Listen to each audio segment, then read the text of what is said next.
जब शाम का सूरज लाल आग की तरह क्षितिज में डूबा, शहर में एक अजीब सन्नाटा फैल गया, जिसके काले साए पत्थरों की सुनसान सड़कों पर घूम रहे थे। एमिली मिलर, स्थानीय अस्पताल की एक निडर नर्स, रास्ते पर तेजी से चल रही थी। उसके कदमों की आवाजें शांत गलियों में गूंज रहे थे। आने वाली बारिश की गंध से हवा में नमी भर गई थी और बेचैनी की भावना उसके सीने में बस गई थी। लेकिन जो सामने आने वाला था उसके लिए कोई भी चीज उसे तैयार नहीं कर सकी।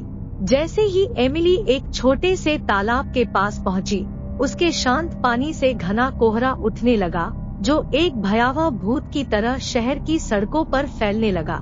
यह लैंप पोस्ट के चारों ओर घूमता था और इमारतों के किनारों से चिपक जाता था, जिससे शहर एक भूतिया अलौकिक क्षेत्र में बदल गया। और फिर उस कोहरे से एक आकृति उभरी। उसकी नजर खोखली थी, उसकी त्वचा राख जैसी थी और उसके कपड़े फटे हुए थे। वह सिहरन पैदा करने वाली अलौकिक भूख से एमिली की ओर लपका। एमिली का दिल तेजी से धड़कने लगा। डर ने उसके पैरों को अपंग बना दिया था। वह लड़खड़ाते हुए पीछे की ओर भागने की कोशिश करती रही। उसकी चीख घने माहौल को चीरती हुई निकल गई। लेकिन मृत व्यक्ति अथक था, उसकी गति अडिग थी। उसने एमिली को पकड़ लिया। उसके हाथों का स्पर्श सर्द और कठोर था। उसने एमिली को जमीन पर पटक दिया। मदद के लिए उसकी पुकार को कोहरे ने निगल लिया और उसने महसूस किया कि आतंक का बोझ उसकी छाती पर दब रहा है। जैसे ही ऐसा लगा कि सारी आशा खत्म हो गई, एक तेज आवाज ने सन्नाटे को चीर दिया। एमिली। कोहरे में एमिली का नाम पुकारने वाली आवाज ने मृत व्यक्ति को हिला कर रख दिया। उसने अपना ध्यान आवाज के स्रोत की ओर लगाया, एक लंबी आकृति जो कोहरे से उभर रही थी। यह डॉक्टर विलियम कार्टर थे, जो एक प्रतिभाशाली वैज्ञानिक थे जो अस्पताल में अपने अभूतपूर्व प्रयोगों के लिए जाने जाते थे। उसने पूरी ताकत के साथ मृत व्यक्ति पर एक डंडे से वार किया और एमिली को सुरक्षित बाहर खींच लिया। एमिली और डॉक्टर कार्टर मिलकर हमलावर से मुकाबला करते हुए सुरक्षित रूप से अस्पताल की सुरक्षा में पहुंचने में सफल होते हैं। एमिली की नब्ज अभी भी तेज चल रही थी। उसका दिमाग उस भयावहता को समझने के लिए संघर्ष कर रहा था जो उसने अभी देखा था। उसने डॉक्टर कार्टर को अपनी मुलाकात के बारे में बताया। मृत व्यक्ति की पहचान श्रीमान जॉनसन का जिक्र करते हुए उसकी आवाज कांप रही थी। मिस्टर जॉनसन, जिनकी मृत्यु कुछ ही दिन पहले अस्पताल में बीमारी से हुई थी। एक मरा हुआ आदमी कैसे जीवित हो सकता है? विज्ञान ने ऐसी अप्राकृतिक घटना के लिए कोई स्पष्टीकरण अब तक नहीं दिया था। एमिली के लगातार पूछे जाने वाले सवालों के जवाब में डॉक्टर कार्टर ने अंततः एक चौंकाने वाला रहस्य उजागर किया। डॉक्टर कार्टर ने एमिली को एक कुख्यात कहानी के बारे में बताया, जिसकी अफवाहें वर्षों से चली आ रही थी। वह कहानी फ्रैंकस्टीन की थी, जिसमें एक वैज्ञानिक ने एक मृत व्यक्ति को जीवित किया था। डॉक्टर ने कहा, हमें उसकी डायरी मिल गई है और हम लोगों ने मृत व्यक्ति को जीवित करने के लिए एक प्रयोग शुरू किया, जिसमें हमें एक आत्मा की आवश्यकता थी और इसके लिए एक तांत्रिक की मदद ली। परंतु प्रयोग में कुछ गड़बड़ हो गई और मृत व्यक्ति शैतान में बदल गया। एमिली का गुस्सा भड़क उठा और उसने डॉक्टर कार्टर पर भगवान की भूमिका निभाने और प्रकृति के नियमों से छेड़छाड़ करने का आरोप लगाया। इस प्रयोग ने मृत व्यक्तियों को जीवित कर दिया था और वे अनगिनत निर्दोष लोगों की जान ले रहे थे। इस भयावह मंजर को देख उसने अपने कृत्य की गंभीरता को समझते हुए अपना दोष स्वीकार कर लिया। अपने द्वारा फैलाई गई भयावहता को सुधारने के लिए दृढ़ संकल्पित डॉक्टर कार्टर और एमिली ने प्रयोगशाला में जाकर गड़बड़ी का पता लगाने और इस हिंसा को रोकने का संकल्प लिया, इस उम्मीद में कि उस बुराई के स्रोत को उजागर किया जाए जिसने अब उनके शहर को त्रस्त कर दिया था।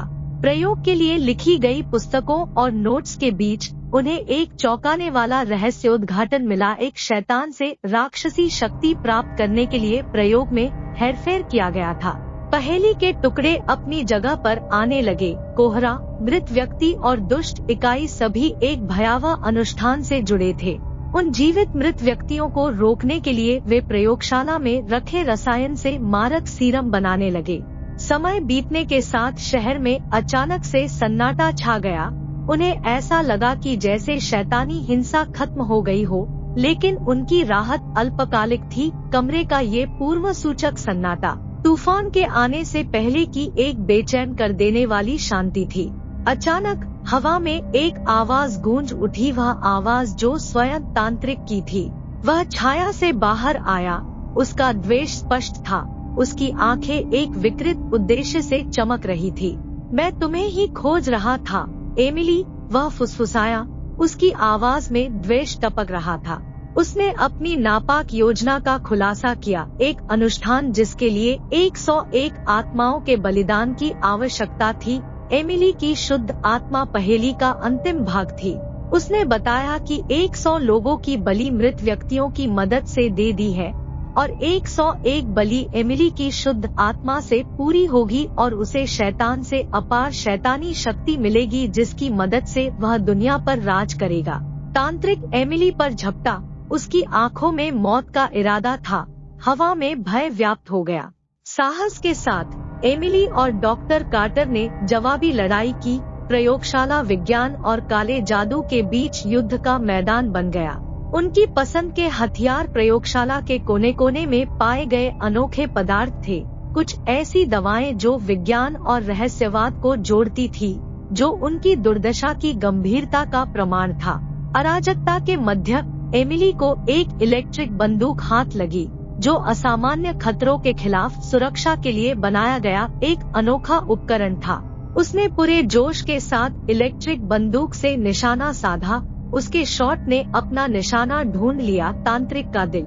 जैसे ही उसके शरीर में बिजली की लहर दौड़ गई, एक के बाद एक शॉट ने तांत्रिक को संभलने का मौका नहीं दिया और उसकी द्वेषपूर्ण उपस्थिति अंततः हवा में विलीन हो गई और केवल उसके बुरे इरादों की गूंज रह गई। मृत व्यक्ति जो जीवित हो गए थे, तांत्रिक के मरते ही फिर मृत हो गए और शहर उनके चंगुल से मुक्त हो गया। सूर्योदय होते ही कोहरा छंट गया। एमिली और डॉक्टर कार्टर अपनी ही रचना के खंडहरों के बीच खड़े थे, जो अपनी समझ से परे ताकतों से खेलने के परिणामों का एक साक्षी था। वे रसातल में निहारे और सुकून महसूस किया, लेकिन जिस अंधेरे का उन्होंने सामना किया था उससे वे आहत थे। इसके बाद डॉक्टर कार्टर ने अपने पापों का प्रायश्चित करने की कसम खाई। अपने ज्ञान का उपयोग नुकसान पहुंचाने के बजाय बचाव करने के लिए किया। वे अपने प्रयोग के खंडहरों से दूर चले गए, लेकिन उन्हें यह एहसास था कि किसी भी मानवीय जिज्ञासा की गहराई में बुराई का बीज हो सकता है। शहर उस भयानक रात को हमेशा याद रखेगा जो उन्होंने सहा था। एक चेतावनी भरी कहानी इसके मूल में अंकित है। The living dead, A city trapped in a toxic nightmare एक अहंकार और मुक्ति की कहानी थी, जिसमें मानवीय समझ की सीमाओं को पार करने और अज्ञात के साथ छेड़छाड़ के नतीजों को उजागर करती है। यह एक भयावह संकेत के रूप में कार्य करता है कि कुछ रहस्यों को दफन छोड़ दिया जाना बेहतर है, क्योंकि उन्हें पता करने में मानवता सामना कर सकती है ऐसी भयावहता से जो स्पष्टीकरण से परे है। लेकिन जैसे जैसे समय आगे बढ़ता है, उस भयावह रात की स्मृति हमेशा के लिए हमारे साथ बनी रहेगी। प्राकृतिक और अलौकिक के मेलमिलाप की पतली सी रेखा पर हमें सोचने पर मजबूर करती रहेगी।